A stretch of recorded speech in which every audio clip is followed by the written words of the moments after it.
صلی اللہ علیہ وآلہ صلاۃ والسلام علیک یا رسول اللہ صلی اللہ تعالی علیہ وسلم۔ حضرات محترم، آج ہم اور آپ لاک ڈاؤن کا پالن کر رہے ہیں اور اپنے اپنے گھروں میں ہی نمازیں ادا کر رہے ہیں۔ ایک دور تھا جب ہم آپ سے کہتے تھے یا آپ کسی سے کہتے رہے ہوں گے کہ چلیے نماز کے لیے، تو لوگ یہ کہتے تھے ہمارے پاس وقت نہیں ہے۔ مگر آج حالات ایسے ہیں کہ اتنا وقت ہے پھر بھی ہم نمازیں، بہت سارے ایسے افراد ہیں جو گھروں میں نہیں پڑھ رہے ہیں۔ میں آپ سے اپیل کروں گا، یہ ایک اچھا موقع ہے۔ دیکھیں، جو بھی وبا ہیں یا جو بھی بلائیں ہیں، یہ اللہ تعالی ہی ٹالے گا۔ اسی کی قدرت ہے، اسی کی طاقت ہے جو یہ سب ختم فرما دے گا۔ اب یہ وقت ہے کہ کاش کی گھروں کو ہم اس طرح بنا لے ہوئے جیسے مسجد میں جب جاتے تھے، تو وہ کیفیت گھر میں آج ہونی چاہیے کہ ہم گھر میں نمازیں پڑھیں، اللہ کی عبادت کریں اور اس کا قرب حاصل کریں۔ ایک اچھا موقع ہمیں ملا ہے کہ اس وقت ہم سب اپنے گھروں میں ہیں اور اللہ تعالیٰ کو راضی کریں۔ جانتے ہیں آپ نماز کی حقیقت کو سمجھیں نا، نماز کیوں پڑھی جاتی ہے؟ جب آپ نماز میں کھڑے ہوتے ہیں تو کیوں کھڑے ہوتے ہیں؟ ہم نماز کو رسم نہ بنائیں، نماز کو اللہ تعالیٰ کے راضی ہونے کا ذریعہ بنائیں، اللہ تعالیٰ کو خوش کرنے کا ذریعہ بنائیں اس کو۔ ہم بندے ہیں، ہم عابد ہیں۔ اب ہم جب نماز میں کھڑے ہوتے ہیں، آپ دیکھیں نماز کیسے پڑھی جاتی ہے۔ کبھی اس طرح بھی نماز پڑھ کے دیکھیں نا، وہ پروردگار کس طرح رحمتیں بھیجتا ہے آپ پر۔ اب جب آپ کھڑے ہوتے ہیں نماز میں اور کہتے ہیں اللہ اکبر، اللہ اکبر کہتے ہیں آپ تصور کیجئے، یہ جو ہاتھ اٹھاتے ہیں آپ کیوں اٹھاتے ہیں؟ کیا وجہ ہے اس کی؟ تو اس لیے اٹھاتے ہیں۔ کبھی اس طرح بھی نماز پڑھ کے دیکھیں نا، پھر کتنا سکون ملتا ہے، ہاں کتنی برکتیں اس کی ملتی ہیں آپ کو۔ جب آپ ہاتھ اٹھاتے ہیں تو ہاتھ کیوں اٹھایا جاتا ہے؟ کبھی غور کیا آپ نے؟ کوئی مجرم ہے اور اس کو جو ہے کوئی دوڑایا ہوا ہے، پولیس ڈپارٹمنٹ دوڑائے کسی مجرم کو اور وہ بھاگ رہا ہے، تو جب وہ اپنے آپ کو سلنڈر کرتا ہے تو کیوں کرتا، کیسے کرتا ہے؟ حالت کیا ہوتی ہے؟ وہ ہاتھ اٹھا لیتا ہے، ہاتھ اٹھا لیتا ہے۔ مطلب یہ ہے کہ میں نے اپنے آپ کو تمہارے حوالے کر دیا ہے، مجھ پہ گولی نہیں چلانا، مجھے مارنا نہیں، میں نے سلنڈر کر دیا ہے۔ آپ جب نماز میں کھڑے ہوتے ہیں، جب نماز میں کھڑے ہو کر کے ہاتھ اٹھاتے ہیں تو ذرا سوچئے، کبھی ہاتھ اٹھاتے سمے یہ تصور اور یہ خیال بھی لائیے نا کہ آپ جملے کیا کہتے ہیں؟ اللہ اکبر، اللہ سب سے بڑا ہے، یعنی آپ سلنڈر کر رہے ہو۔ اور یہ کیفیت لاؤ نماز میں کہ مولا ہم سے غلطی ہو گئی کہ ہم کہہ رہے تھے فلاں بڑا ہے، فلاں بڑا ہے، یہ بڑا ہے، وہ بڑا نہیں، کوئی نہیں بڑا ہے۔ مولا اب میں سلنڈر کر رہا ہوں تیرے حضور۔ مولا میں گنہگار پاپی ہوں، مولا مجھ سے غلطیاں ہو گئی ہیں، اب میری اپنی کوئی مرضی نہیں ہے۔ مولا میں اپنے آپ کو سراپا تیرے حوالے کر رہا ہوں۔ اور پھر زبان سے کہتے ہیں اللہ اکبر، اللہ سب سے بڑا ہے۔ تو جو کہتے ہیں نا، اے کاش کہ وہ سوچ ہماری ہمیشہ ہو جائے۔ یہ تو نماز کے باہر نکلے یہ بڑا وہ بڑا نہیں، جو آپ نے نماز میں کہا ہے اللہ اکبر، یہ ہمیشہ ہونا چاہیے کہ اللہ اکبر، اللہ سب سے بڑا ہے۔ اور جب نماز میں بندہ جاتا ہے تو اللہ کے قریب ہو جاتا ہے، اللہ کے قریب ہو جاتا ہے۔ اور حدیث شریف میں یہ ہے کہ اللہ کے رسول صلی اللہ علیہ وسلم فرماتے ہیں کہ جب تم نماز میں کھڑے ہوا کرو تو پھر یہ سوچا کرو کہ گویا تم اللہ کو دیکھ رہے ہو، اور اگر یہ کیفیت نہ بن سکے تو پھر یہ کہ اللہ مجھے دیکھ رہا ہے۔ جب آپ اس طرح نماز پڑھیں گے، اللہ کے سامنے آپ غلطی کریں گے؟ جب یہ تصور آپ کا بن جائے، یہ ذہن بن جائے آپ کا کہ اللہ ہمیں دیکھ رہا ہے، غلطیاں بند ہو جائیں گی، گناہ کرنا آپ چھوڑ دیں گے۔ اور جب آپ یوں ہاتھ اٹھاتے ہیں، سلنڈر کرتے ہیں، اور آپ نے جب سلنڈر کر دیا تو پھر خیال دنیا نہیں آنی چاہیے، اور آپ نیت باندھتے ہیں۔ ذرا تصور کریں آپ اللہ سے کیا بات کر رہے ہیں۔ نماز اللہ سے بات کرنے کا ذریعہ ہے۔ ارے یار، ہم لوگ اور آپ لوگ کسی دنیا دار سے اگر کوئی بڑے منصب پہ تو کوئی شخص گفتگو کر لیا تو پرچار کرتا گھومتا ہے، میں نے فلاں سے بات کیا، میں نے فلاں سے بات کیا۔ آپ سوچئے، ایک بزرگ فرماتے ہیں کہ جب مجھے یہ لگتا ہے کہ میں اللہ سے بات کروں تو میں قرآن کی تلاوت کرتا ہوں، کیونکہ وہ اللہ کا کلام ہے نا، تو وہ اللہ کہتے ہیں میں پھر قرآن کی تلاوت کرتا ہوں۔ اور جب میں یہ چاہتا ہوں کہ اللہ مجھ سے بات کرے تو میں نماز شروع کر دیتا ہوں۔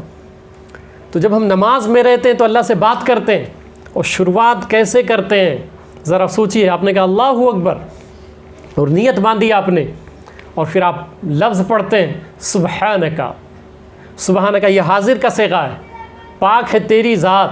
حاضر کہتے ہیں جو سامنے ہو, جس سے آپ کلام کر رہے ہو, گفتگو کر رہے ہو.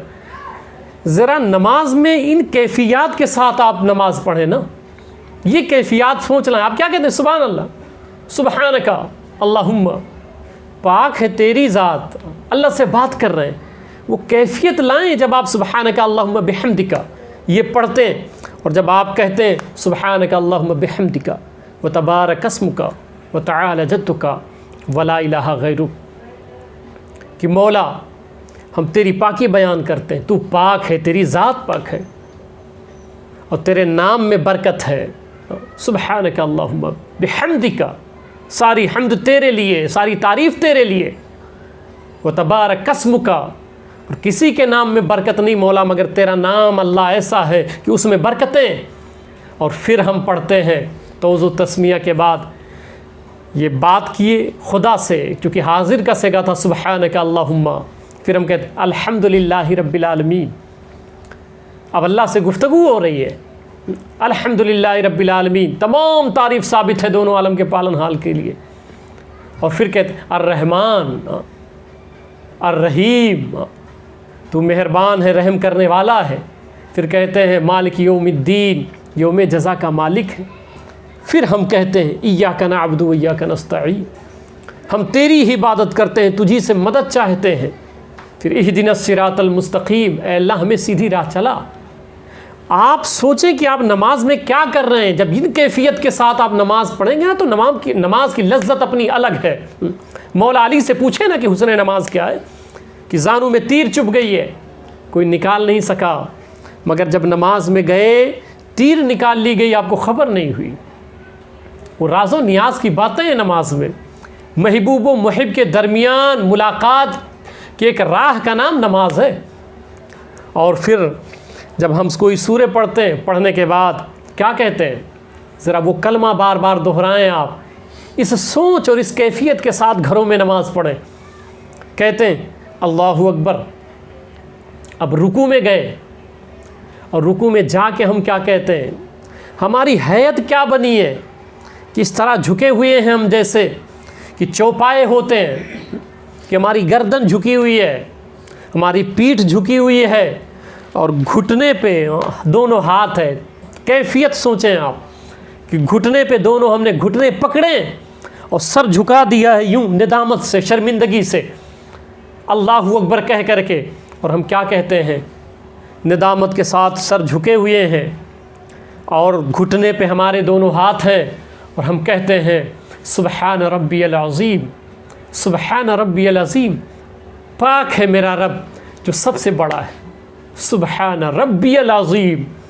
اب وہ کیفیت سوچیں نا, جب آپ اب رکوع میں جانا, تو جو میں بتا رہا ہوں ان کیفیات کے ساتھ نماز پڑھنا, کہ جب رکوع میں جانا تو کسی کے سامنے سب یوں اگر سر جھکاؤ تو پھر وہ خیال نہیں آتا آپ کو کہ ہم رب کے حضور سر جھکائے ہوئے ہیں, اور ایک چوپائے کی طرح سر خم ہے ندامت سے, شرمندگی سے, اور دونوں ہاتھ ہمارے گھٹنوں پہ, اور کیا کہہ رہے ہیں اس پروردگار سے کہ پاک ہے میرا رب جو سب سے بڑا ہے, سب سے بڑا ہے. اور ہم یہ کہہ کر کے پھر جب اٹھتے ہیں تو کیا کہتے ہیں, سمیع اللہ لمن حمدہ. ہوتا یہ ہے کہ بہت سارے افراد ایسے ہوتے ہیں کہ جب تعریف کرتے ہیں تو ممکن ہے وہ سنا کہ نہیں سنا ہے, تعریف اس نے سنی یا نہیں سنی ہے. ابھی ہم نے رکوع میں تعریف کی ہے نا سبحان ربی العظیم, اب ہم جب کہتے ہیں تسبیح کہتے ہیں رکوع کی سمیع اللہ لمن حمدہ, تو اس کا معنی جانتے ہیں کیا ہوتا ہے, کہ سمیع اللہ لمن حمدہ. اے بندے, اللہ غافل نہیں ہے. یہ جو تو رکوع میں کہہ رہا تھا نا سبحان ربی العظیم, یہ جو حمد کر رہا تھا سمیع اللہ لمن حمدہ, اللہ نے تیرے حمد کو سن لیا ہے. وہ سن رہا تھا تیرے حمد کو جب تو رکوع میں دونوں اپنے گھٹنوں پر ہاتھ رکھ کر کے اور جھک کر کے جو رب کی تعریف بیان کر رہا تھا, رب کی بڑائی بیان کر رہا تھا. وہ رب غافل نہیں تھا. سمیع اللہ لمن حمدہ, اللہ نے سنا ہے جو تو نے اس کی حمد بیان کی ہے. اب جب یہ کہتے ہیں ہم فوراً کیا کہتے ہیں کہ مولا اگر تو سن رہا تھا، بے شک تو سنتا ہے، تو پھر میں کہتا ہوں ربنا ولک الحمد، اے ہمارے رب، پھر ساری حمد تیرے لیے، پھر اس کو دہراتے، اور پھر دہرانے کے بعد سجدے میں جاتے، پھر کہتے ہیں اللہ اکبر اللہ اکبر۔ اب پورے بدن میں، پوری باڈی میں سب سے بلندی کس اعضاء کو حاصل ہے؟ وہ ہے پیشانی۔ اب ہم اللہ اکبر کہتے ہوئے سجدے میں گئے، کبھی آپ اس طرح سجدے کریں کبھی آپ، میرے آقا کے سجدے تھے کہ اما عائشہ صدیقہ رضی اللہ تعالیٰ عنہ بیان کرتی ہیں کہ جب سرکار سجدے میں جاتے تھے تو اتنا روتے تھے کہ وہ جگہ، وہ حصہ، وہ خطہ بھیگ جاتا تھا، سرکار کے داڑھی شریف ریش مبارکہ سے آنسوؤں کے قطرات زمین پہ ٹپکنے لگتے تھے، نماز کی حالت میں سرکار روتے تھے۔ تو جب ہم سجدے میں جائیں تو حکم یہ ہے، کیونکہ ناک کی یہ جو ہڈی ہے اس کا جم جانا واجب ہے سجدے میں، تو اب ناک رگڑنا اللہ کبھی مایوس نہیں کرے گا، مگر اس کیفیت کے ساتھ تو کبھی نماز پڑھیں آپ کہ ناک آپ رگڑ رہے ہیں مٹی پہ، پیشانی آپ نے رکھ دیے، اور رکھ کے ایک بات کہتے ہیں اللہ سے، سبحان ربی الاعلیٰ، سبحان ربی الاعلیٰ۔ تو جب آپ سجدے میں رہیں اور جب یہ تسبیح پڑھیں تو یہ کیفیت آپ کی رہے کہ ہم ناک رکھ دیے، پیشانی زمین پہ ہم نے رکھ دیا ہے، جھکا دیا ہے، اور اب رب کی بڑائی بیان کر رہے ہیں، سبحان ربی الاعلیٰ، پاک ہے میرا رب جو سب سے بلند ہے، جو سب سے بڑا ہے۔ اور پھر اٹھتے ہیں تو کیا کہتے ہیں؟ اللہ اکبر، اللہ سب سے بڑا ہے، اور پھر دوسرے سجدے کے لیے جاتے ہیں، پھر کہتے ہیں سبحان ربی الاعلیٰ، سبحان ربی الاعلیٰ۔ یہ ہمارے نماز کی اگر کیفیت ہو جائے کہ اس وقت ہمارا جو خیال ہے نا وہ اس طرح اللہ کے ذکر میں منہمک ہو جائے، ہمارے سوچ، ہمارا تصور، سب خیال اللہ کے ذکر میں منہمک ہو جائیں، اور اس طرح نماز پڑھیں، اور پھر جب اتحیات میں بیٹھیں تو جب ہم کہتے ہیں السلام علیکہ ایھا النبی، ہم شروعات تو یہاں سے کرتے ہیں نا، التحیات للہ والصلوات الطیبات، مالی عبادت، بدنی عبادت، سب اللہ کے لیے۔ اور اب جب کہ نماز کی قبولیت کا وقت ہے تو ہم کہتے ہیں السلام علیکہ ایھا النبی۔ تو جب وہاں حضور پر سلام بھیجیں تو امام غزالی رحمۃ اللہ تعالی علیہ فرماتے ہیں کہ پھر آپ کی سوچ، آپ کا تصور، آپ کا خیال گنبد خضرا کی جانب جائے گا۔ بہت سارے بزرگوں کو آپ پڑھیں گے کہ جب السلام علیکہ ایھا النبی کہتے تھے، میں نے ابھی جو ریکارڈ کروایا تھا اس میں آپ سے ہم نے اپیل کیا تھا کہ 20 اپریل کو حضور صلی اللہ علیہ وسلم کی یہ تاریخ ولادت ہے، 20 اپریل انگریزی تاریخ ہے، سرکار کی ولادت ہے، ولادت کی تاریخ ہے۔ اس دن آپ درود پڑھیں، سلام پڑھیں، کثرت کے ساتھ درود و سلام پڑھیں آپ 20 اپریل کی جو تاریخ آنے والی ہے۔ تو سلام کا معاملہ یہ ہے کہ بہت سارے بزرگوں کو میں نے پڑھا ہے کہ السلام علیکہ ایھا النبی، اس پہ وہ رک جاتے تھے، اس کے آگے نہیں بڑھتے تھے، نماز کی حالت میں بھی، اور اس وقت تک آگے نہیں بڑھتے تھے جب تک گنبد خضرا سے مصطفیٰ کریم صلی اللہ علیہ وسلم سلام کا جواب نہیں عطا فرما دیتے تھے۔ تو جب کبھی السلام علیکہ ایھا النبی اتحیات میں آئیں اس جگہ پہ آپ، تو آپ کا خیال گنبد خضرا کی طرف جائے، اور سلام میں آپ کو بتاؤں، درود اور سلام دونوں عظیم ہیں، دونوں کا حکم دیا ہے اللہ تعالیٰ نے، مگر درود پڑھیں اللہ درجات بلند فرماتا ہے، نیکیاں عطا فرماتا ہے، مگر جب سلام پڑھتے ہیں تو گنبد خضرا سے میرے کریم آقا جواب عطا فرماتے ہیں۔ سرکار فرماتے انی اسمع صلاۃ اہل محبتی وعارفہم، سرکار فرماتے ہیں جو عشاق اور اہل محبت جو مجھ سے محبت کرتے ہیں، مجھ سے پیار کرتے ہیں، جب وہ مجھ پر سلام پیش کرتے ہیں، مجھے سلام کہتے ہیں، مجھے سلام عرض کرتے ہیں مجھ سے، تو سرکار فرماتے ہیں میں ان کے سلام کا جواب بھی عطا فرماتا ہوں، اور اس چہرے کو پہچانتا ہوں جس نے مجھ پر سلام پیش کیا ہے، جس نے مجھے سلام کہا ہے۔ سلام سے تعلق بنتا ہے، سلام سے پہچان ہوتا ہے۔ آپ روز مرہ سفر کریں، کہیں بھی آئیں جائیں، کوئی دکان ہے، اگر اسے سلام نہیں کریں گے پہچان نہیں بنے گی، مگر کسی انجان جگہ پہ چلے جائیں اور کوئی شخص ہے، آپ گزرے، آپ نے کہا السلام علیکم، اس نے کہا وعلیکم السلام، مگر دیکھے گا کہ یہ شخص کون ہے جس نے مجھے سلام کیا ہے. پھر گزرے، آپ نے کہا السلام علیکم، آپ کو پہچانتا نہیں، نہ آپ اسے پہچانتے، سلام کہہ رہے ہیں. دوبارہ جب تبارہ گزر ہوا، اس نے کہا السلام علیکم.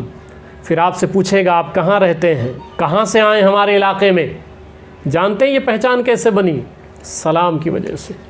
سلام سے تعلق بنتا ہے، سلام سے پہچان بنتا ہے.